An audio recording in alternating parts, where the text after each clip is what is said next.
بسم الله الرحمن الرحيم الحمد لله الذي أنزل على عبده الكتاب ولم يجعل له عوجا قيما لينذر بأسا شديدا من لدنه ويبشر المؤمنين الذين يعملون الصالحات أن لهم أجرا حسنا ماكثين فيه أبدا وينذر الذين قالوا اتخذ الله ولدا ما لهم به من علم ولا لآبائهم كبرت كلمة تخرج من أفواههم إن يقولون إلا كذبا فلعلك باخع نفسك على آثارهم إن لم يؤمنوا بهذا الحديث أسفا إنا جعلنا ما على الأرض زينة لها لنبلوهم أيهم أحسن عملا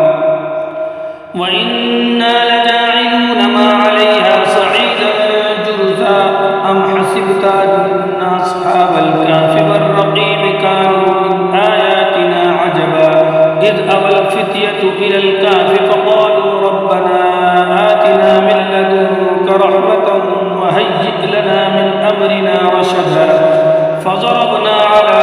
آذانهم في الكهف سنين عددا ثم بعثناهم لنعلم أي الحزبين أحصى لما لبثوا أمدا نحن نقص عليك نبأهم بالحق إنهم فتية آمنوا بربهم وزدناهم هدى وربطنا على قلوبهم إذ قاموا فقالوا ربنا رب السماوات والأرض لن ندعو من دونه إلها لقد قلنا إذا شططا هؤلاء قوم اتخذوا من دونه آلهة لولا يأتون عليهم بسلطان بين فمن أظلم ممن افترى على الله كذبا وإذ اعتزلتموهم وما يعبدون إلا الله فأووا إلى الكهف ينشر لكم ربكم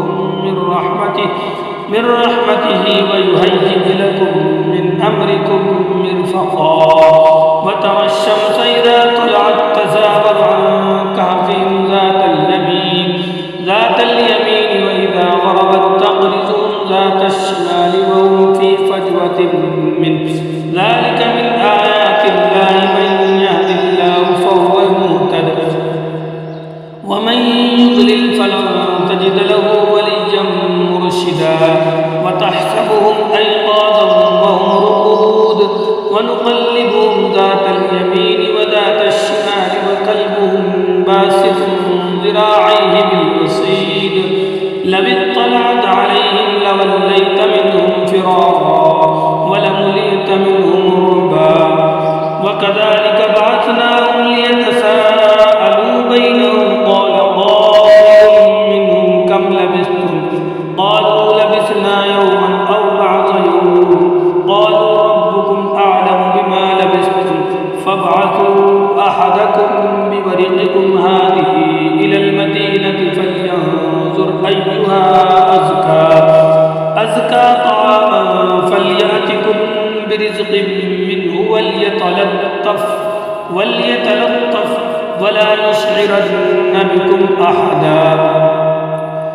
إنهم إن يظهروا عليكم يرجموكم أو يعيدوكم في ملتهم ولا تفلحوا إذا أبدا وكذلك آثرنا عليهم ليعلموا أن وعد الله حق وأن الساعة لا ريب فيها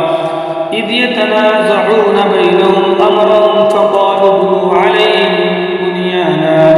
ربهم أعلم بهم قال الذين غلبوا على أمرهم لنتخذن عليهم مسجدا سيقولون ثلاثة رابعهم كلبهم ويقولون خمسة سادسهم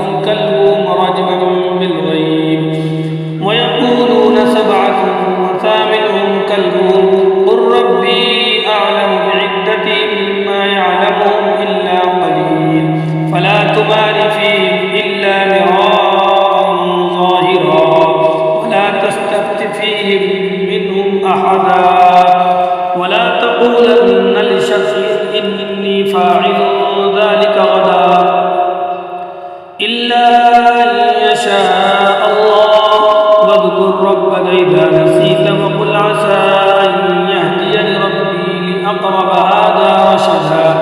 ولبثوا في كهفهم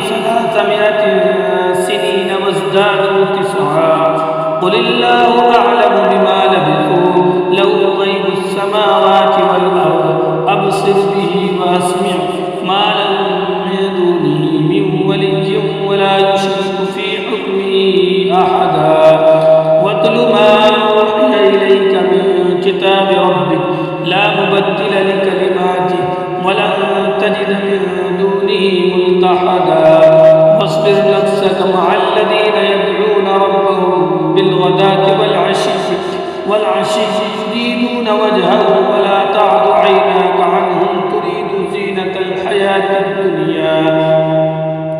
ولا تطع من أغفلنا قلبه عن ذكرنا واتبع هواه وكان أمره فرطا وقل الحق من ربكم فمن شاء فليؤمن ومن شاء فليكفر إنا أعتدنا للظالمين نارا أحاط بهم سرادقها وإن يستغيثوا يغاثوا بماء كالمهل يشوي الوجوه بئس الشراب وساءت مرتفقا إن الذين آمنوا وعملوا الصالحات إنا لا نضيع أجر من أحسن عملا أولئك لهم جنات عدن تجري من تحتها الأنهار يحلون فيها من أساور من ذهب ويلبسون ثيابا خضرا من سندس واستبرق متكئين فيها على الأرائك نعم الثواب وحسنت مرتفقا واضرب لهم مثل الرجلين جعلنا لأحدهما جنتين من أعناب وحففناهما بنخل وجعلنا بينهما زرعا كلتا الجنتين آتت أكلها ولم تظلم منه شيئا وفجرنا خلالهما نهرا وكان له ثمر فقال لصاحبه وهو يحاوره أنا أكثر منك مالا وأعز نفرا ودخل جنته وهو ظالم لنفسه قال ما أظن أن تبيد هذه أبدا وما أظن الساعة قائمة ولئن رددت إلى ربي لأجدن خيرا منها منقلبا قال له صاحبه وهو يحاوره أكفرت بالذي خلقك من تراب ثم من نطفة ثم سواك رجلا لكن هو الله ربي ولا أشرك بربي أحدا ولولا أن دخلت جنتك قلت ما شاء الله لا قوة إلا بالله إن ترني أنا أقل منك مالا وولدا فعسى ربي أن يؤتيني خيرا من جنتك ويرسل عليها حسبانا من السماء فتصبح صعيدا زلقا أو يصبح ماؤها غورا فلن تستطيع له طلبا وأحيط بثمره فأصبح يقلب كفيه على ما أنفق فيها وهي خاوية على عروشها ويقول يا ليتني لم أشرك بربي أحدا ولم تكن له فئة ينصرونه من دون الله وما كان منتصرا هنالك الولاية لله الحق هو خير ثوابا وخير عقبا واضرب لهم مثل الحياة الدنيا كماء أنزلناه من السماء فاختلط به نبات الأرض فأصبح حشيما تذروه الرياح وكان الله على كل شيء مقتدرا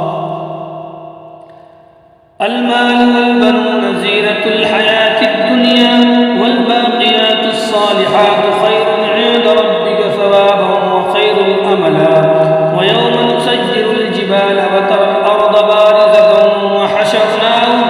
وحشرناهم فلم نغادر منهم أحدا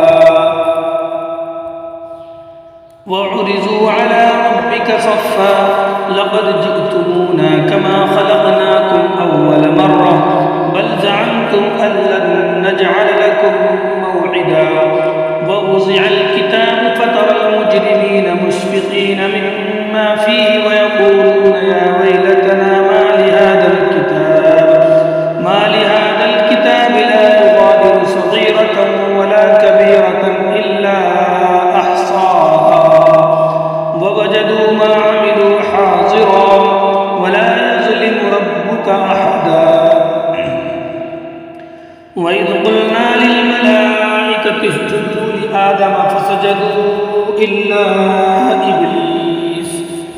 كان من الجن ففسق عن أمر ربه أفتتخذونه وذريته أولياء من دوني وهم لكم عدو بئس للظالمين بدلا ما أشهدتم خلق السماوات والأرض ولا خلق أنفسهم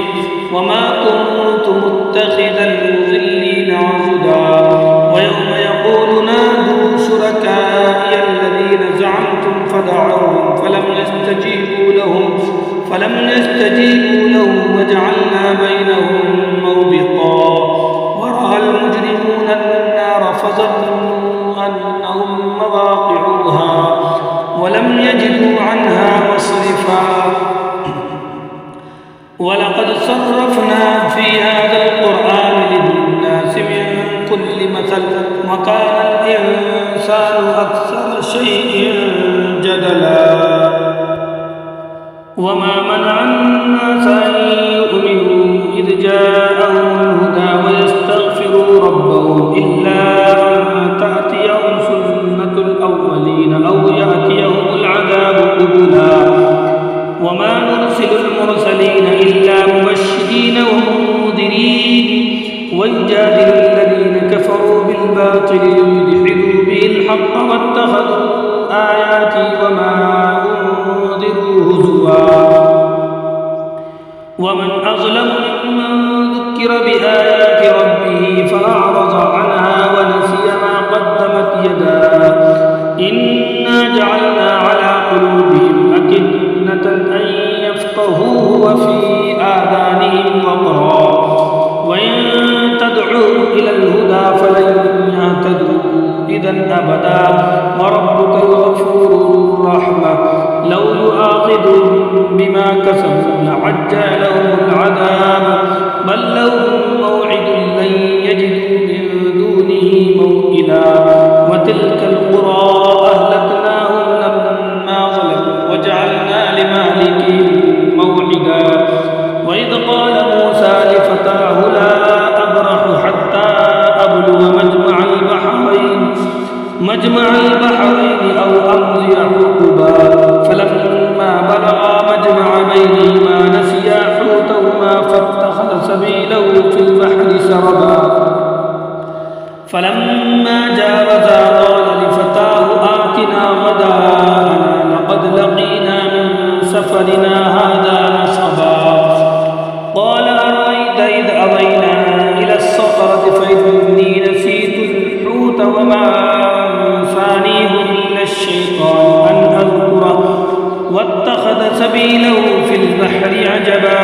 قال ذلك ما كنا نبغي فارتدا على آثارهما قصصا فوجدا عبدا من عبادنا آتيناه رحمة من عندنا وعلمناه من لدنا علما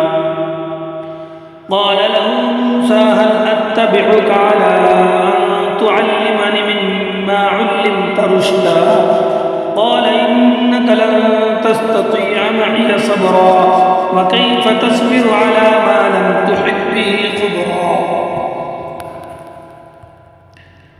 قال ستجدني إن شاء الله صابرا ولا أعصي لك أمرا قال فإن اتبعتني فلا تسألني عن شيء حتى أحدث لك منه ذكرا فانطلقا حتى إذا ركبا في السفينة خرقها قال أخرقتها لتغرق أهلها لقد جئت شيئا إمرا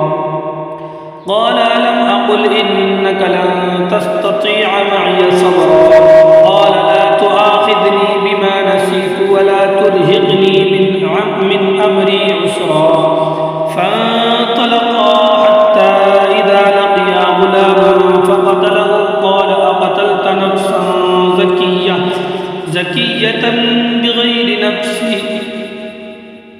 زكية بغير نفس لقد جئت شيئا نكرا قال ألم أقل لك إنك لن تستطيع معي صبرا قال إن سألتك عن شيء بعدها فلا تصاحبني قد بلغت من لدني عذرا فانطلقا حتى إذا أتيا أهل قرية استطعما أهلها فأبوا أن يضيفوهما فوجدا فيها جدارا يريد أن ينقض فأقامه قال لو شئت لاتخذت عليه أجرا قال هذا فراق بيني وبينك سأنبئك بتأويل ما لم تستطع عليه صبرا أما السفينة فكانت لمساكين يعملون في البحر فأردت أن أعيبها وكان وراءهم ملك يأخذ كل سفينة غصبا وأما الغلام فكان أبواه مؤمنين فخشينا أن يرهقهما طغيانا وكفرا